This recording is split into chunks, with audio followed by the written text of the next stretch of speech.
Sorry everyone, we had a technical difficulty. That's what happens when you're dealing with real equipment in a real lab, I guess.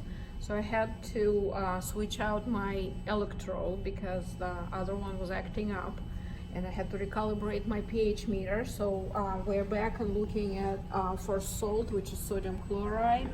And I'd like you to have your data sheet 2 page handy so you can record measured pH values as we're going through these salts. So this of course is sodium chloride, and theoretically the salt of course has to be neutral because it's formed by a strong base, sodium hydroxide, and a strong acid HCl. My pH here is showing about 6.3 for pH. Theoretical pH or theoretical nature of the salt is of course neutral. The reason why the pH may be a little bit on the lower side might be because there's some sort of additive in sodium chloride that prevents it from caking, and so that's why it might be a little bit on the acidic side, but theoretically this particular salt should be neutral. I'm going to rinse my electrode once again, and the next salt I think on the list, if I'm not mistaken, is ammonium chloride. So we're going to take ammonium chloride here.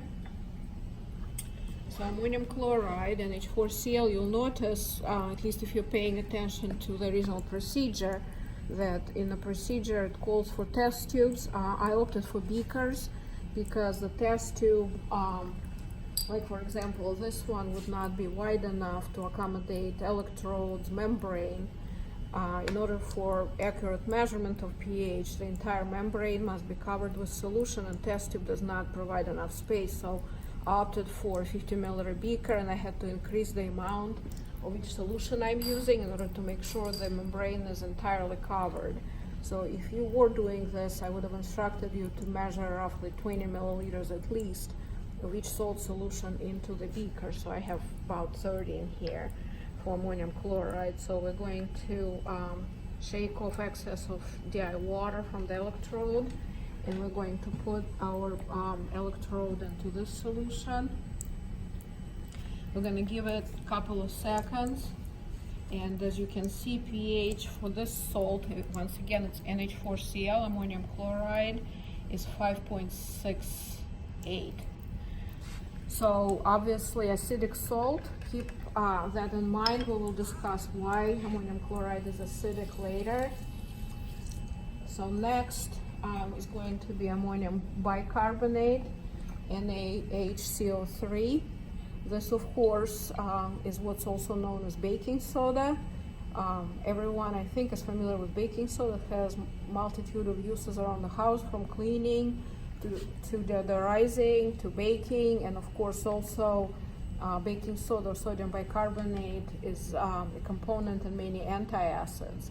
So sodium bicarbonate is a salt that acts as antacid. So if it acts as antacid, it would be fair to assume it's basic.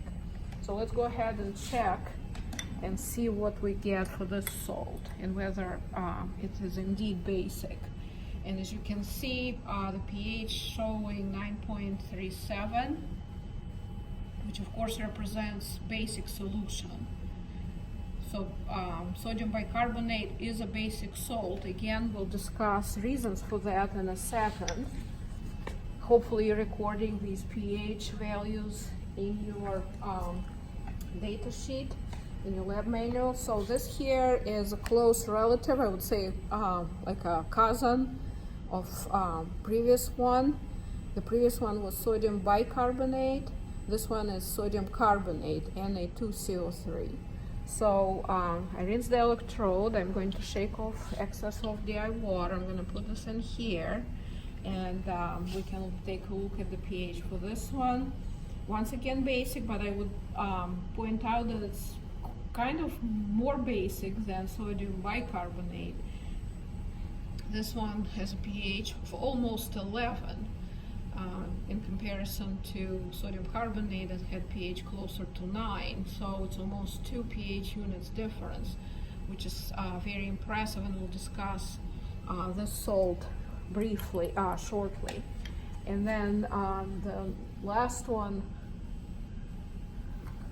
no, I think I skipped, I'm sorry, I skipped sodium acetate. So I'm not going in order that's in your lab manual, but hopefully it's not that big of a problem for you. So this is sodium acetate, a salt formed by sodium hydroxide and acetic acid. So I'm going to rinse my electrode, hopefully not spilling anything here. So I rinse the electrode, shake off water. So once again, sodium acetate. And sodium acetate also happens to show basic pH of about 8.53. So once again, a basic salt. Why that is, table 2 will tell you, but we'll also discuss it in a minute. Finally, last salt on the list is ammonium acetate. So this is a salt formed by ammonium hydroxide and acetic acid. And we're going to test it, and then we'll talk about this.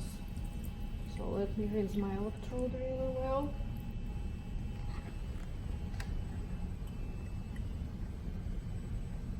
So this one is showing pH of very close to 7. It's actually 6.75, and as you can see, it keeps going up. I'm not going to wait just to save time, but what you need to know about this is clearly this looks like a neutral salt because pH is so close to 7. So having said that, let's now talk about why we observed what we observed. I decided to show you the observations first before actually discussing these. So first salt on your list, here they're in the order in which they're in your data sheet. So first one is sodium chloride.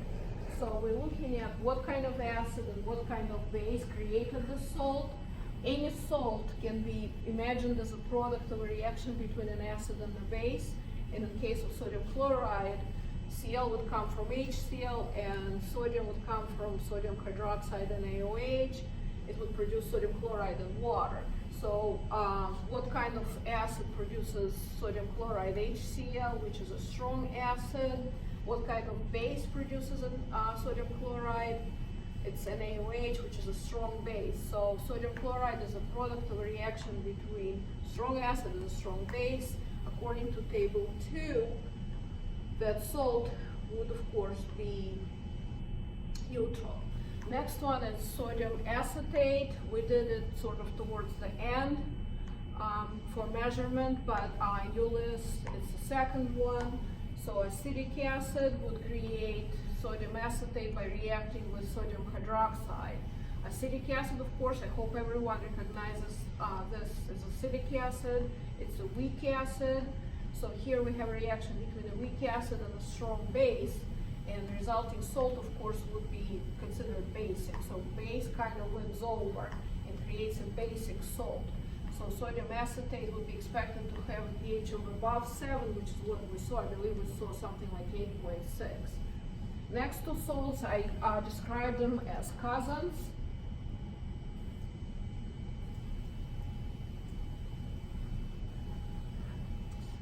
It's sodium carbonate and sodium bicarbonate, so baking soda and sodium carbonate.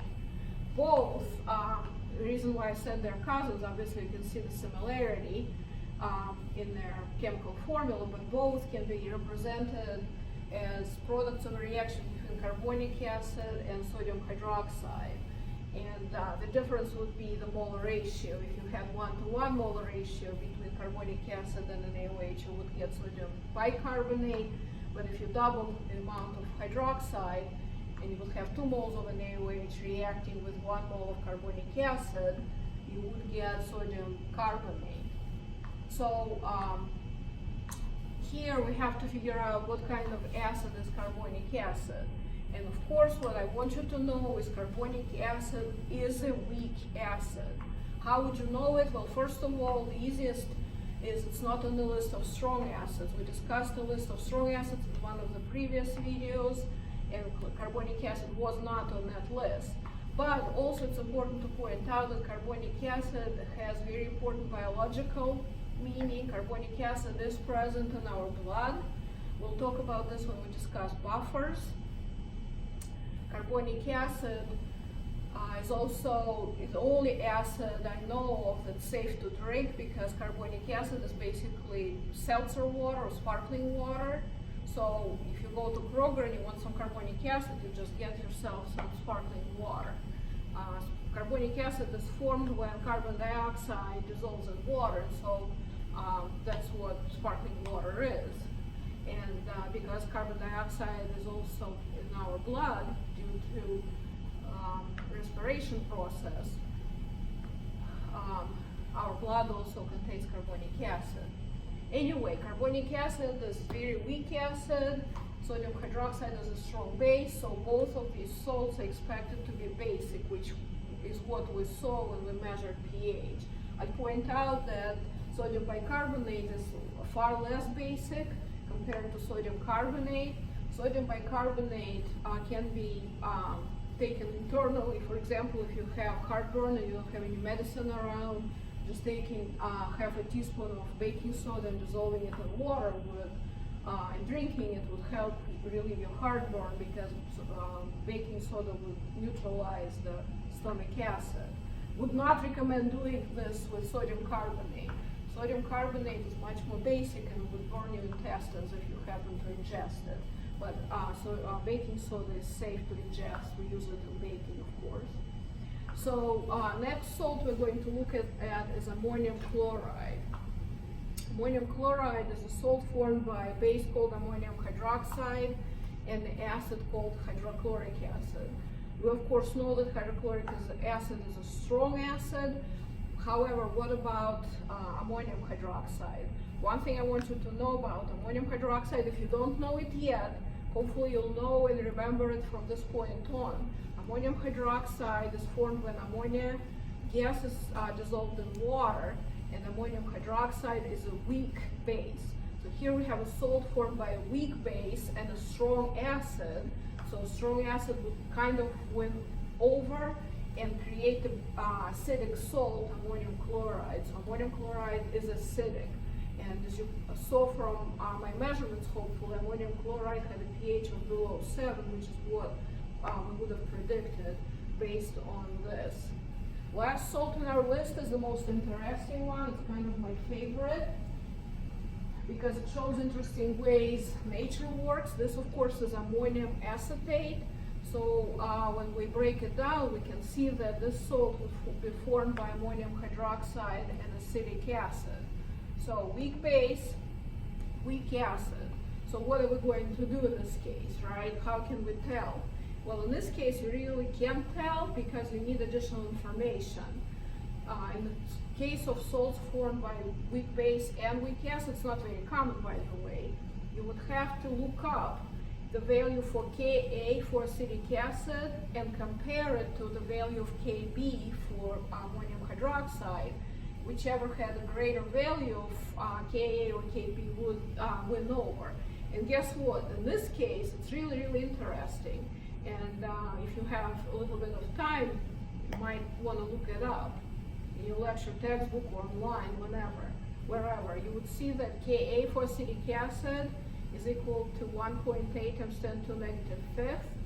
And interestingly enough, Kb for ammonium hydroxide is equal to exactly the same numerical value, 1.8 times 10 to the negative fifth. If you don't believe me, look it up, like I said.